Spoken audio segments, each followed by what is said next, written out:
Hello everyone, this is Nirali Patel from UIG Institute of Engineering and Technology. In previous lectures, we have discussed about measure of central tendency and measure of dispersion. Now, in today's lecture, we are going to discuss about moments. After that, we will see central moments, that is also known as moments about the actual mean. After that, we will discuss about properties of central moment and the row moment. Row moment is also known as the moments about the arbitrary origin. And at the last, we will discuss about the relationship between the central moment and the row moment. So let's get started. So what is the moment? So moment is nothing but the set of statistical parameter to measure the distribution.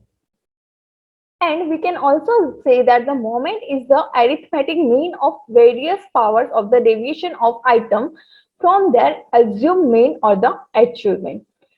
So, if the deviation of items are taken from the arithmetic mean of the distribution, then it is known as the central moment.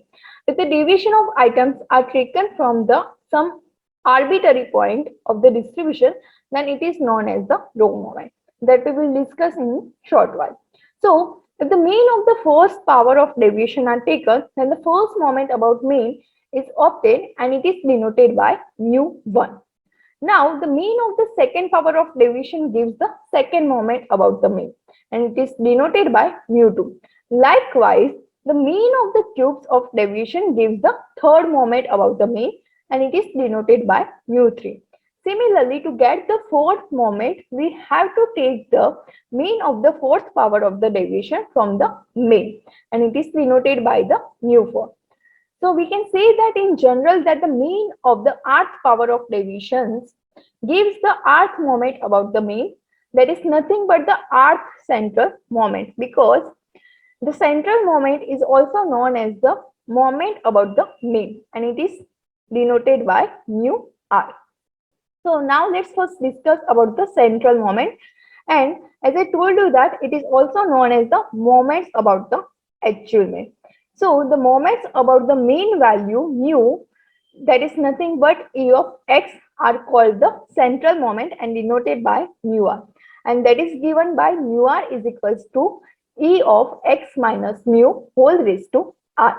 In general, this can be written as sigma I is equals to 1 to infinity xi minus mu whole raised to r into p of xi. So this is nothing but the formula that we applied for the mean. In that, there is a e of x, and over here there is the e of x minus mu raised to r. So the formula for e of x is sigma I is equals to 1 to infinity xp of x. So here e of x minus mu raised to r. So instead of x, we just keep xi minus mu raised to r. So in general, we can write sigma x minus mu whole raised to r into p of x. Now, if the frequency distribution is given instead of the probability distribution, so in that we know that the value of small n is sigma f. So P of xi is given by sigma fi upon the n, where n is equals to nothing but sigma f.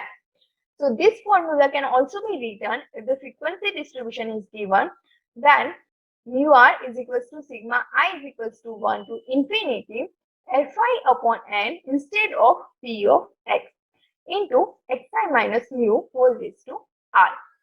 And in general, we can write sigma f x minus mu whole raised to r upon n.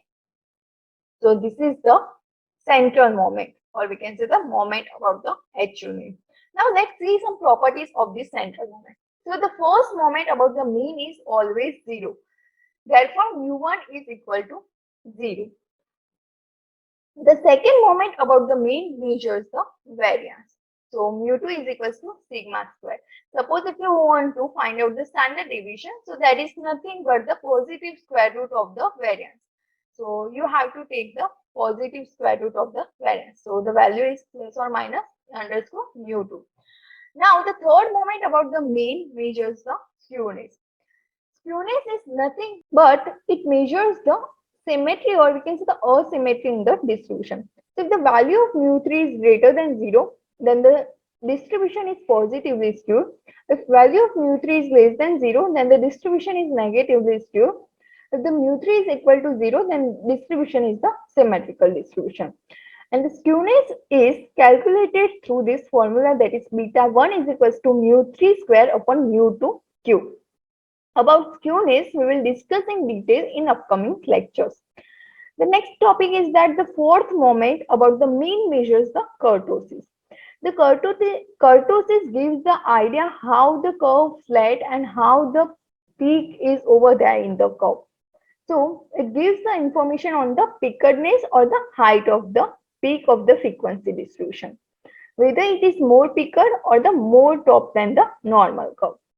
And kurtosis is given by beta 2 is equals to mu4 upon mu2 square. So we can also say that mu4 upon sigma square raised to square, because mu2 is nothing but the sigma square. So in symmetrical distribution, all odd moments are 0. Therefore, mu1, mu3, mu5, mu7, up to we can say mu2 are plus 1, that all moments are the 0. Now coming to the next topic, that is the row moments, or we can say the moments about the arbitrary origin. Now, when the actual mean of the distribution is a fraction, so in that case, to calculate the central moment is somewhat the tedious task. So in such cases, the moment about an arbitrary origin, that is denoted by A, is calculated, and then these row moments are converted into the central moments, or we can say the moments about the actual mean. So the moments about the arbitrary origin is known as the row moment, and it's denoted by mu r dash. So mu1 dash denotes the first moment about the arbitrary origin, or we can say the first row moment. Similarly, mu2 dash denotes the second row moment, and in general we can write mu r dash is equals to e of x minus a whole raised to r. In central moment, we calculate the moment about the mean. So we have calculated e of x minus mu whole raised to r. But here we are calculating moment about the arbitrary origin, that is the a. So that's why e of x minus a whole raised to r. So that is nothing but sigma I is equals to 1 to infinity xi minus a whole raised to r into p of xi. And in general, we can write sigma x minus a whole raised to r into p of x. Now, if the frequency distribution is given, so as we have discussed in the central moment, p of xi is equals to sigma fi upon n, where the n is nothing but sigma f. So we can write mu r dash is equals to sigma I is equals to 1 to infinity. Instead of p of xi, we have to write fi upon the n, that is sigma fi upon the n. So the formula would become sigma I is equals to 1 to infinity fi into xi minus a whole raised to r upon the n. Now, if we take the value of a is equals to 0, then mu r dash is called the rth order simple moment.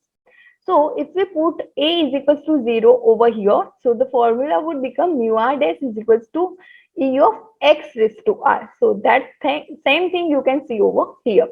So that would become sigma I is equals to 1 to infinity xi raised to r into p of xi. So in general, we can write sigma x raised to r into p of x.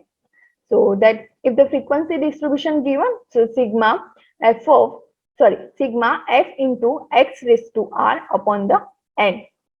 So that is about the row moment. Now let's discuss about the relationship between the central moment and the row moments. So the moments about the actual mean is known as the central moments. And the moments about the arbitrary origin, that is nothing but the row moments, are related with each other through this following equation. So let's first discuss about how we can denote the first central moment mu1 in terms of the row moment.